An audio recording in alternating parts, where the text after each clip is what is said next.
بسم اللہ الرحمن الرحیم۔ دیکھتی آنکھوں اور سنتے کانوں، آپ سب کو پیار بھرا سلام۔ بیوہ عورت اور اون۔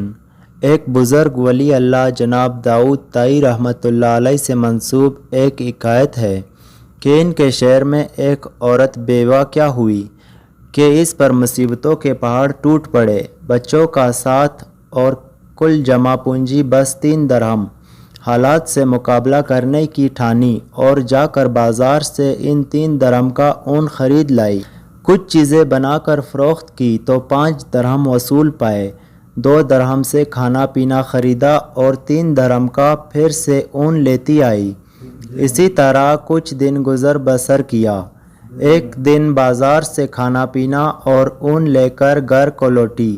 اون رکھ کر بچوں کو کھانا پینا دینے لگی کہ ایک پرندہ کہیں سے اڑتا ہوا آیا اور اون اٹھا کر لے گیا۔ عورت کے لیے اپنی کل کائنات کا یوں لٹ جانا سوہان روح تھا۔ مستقبل کی ہولناکیوں سے خوفزدہ اور غم و غصے سے پاگل سی ہو کر رہ گئی۔ دوسرے دن سیدھا جناب داؤد طائی رحمۃ اللہ علیہ کے گھر گئی اور ان کو اپنا قصہ سنا کر ایک سوال پوچھا، کیا ہمارا رب رحم دل ہے یا ظالم؟ جناب داؤد طائی عورت کی درد بھری کہانی سن کر پریشانی کے عالم میں ابھی اسے تسلی دے رہے تھے کہ اتنے میں دروازے پر دستک ہوئی۔ جا کر دیکھا تو 10 اجنبی اشخاص کو کھڑے ہوئے پایا۔ ان سے آمد کا مقصد اور ماجرا پوچھا تو انہوں نے کہا، حضرت ہم سمندر میں سفر کر رہے تھے کہ ہماری کشتی میں ایک سوراخ ہو گیا۔ پانی اس تیزی سے بڑھ رہا تھا کہ ہمیں ہماری موت صاف نظر آ گئی۔ مصیبت کی اس گھڑی میں ہم میں سے ہر شخص نے عہد کیا کہ اگر اللہ پاک ہماری جان بچا دے تو ہم میں سے ہر آدمی 1000 درہم صدقہ دے گا۔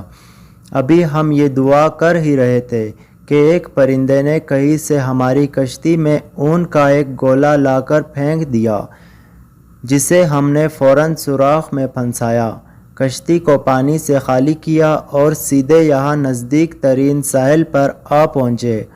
ہم کیونکہ یہاں کے لیے اجنبی تھے، اس لیے لوگوں سے کسی معتبر آدمی کا نام پوچھا تو انہوں نے ہمیں سیدھا آپ کے گھر بھیج دیا۔ یہ لیجئے 10,000 درہم اور ہماری طرف سے مستحقین کو ڈھونڈ کر دے دیجئے گا۔ داؤد طائی رحمۃ اللہ علیہ اللہ رب العزت کی اس حکمت پر حیران و پریشان ہوتے ہوئے 10,000 درہم لے کر سیدھا اندر اس عورت کے پاس گئے۔ سارے پیسے اسے دیتے ہوئے کہا، اب میں تم سے ایک سوال کرنا چاہتا ہوں کہ کیا تیرا رب رحم دل ہے یا ظالم؟ بیوہ عورت داؤد طائی رحمۃ اللہ علیہ کے چہرے کو تکتی رہ گئی۔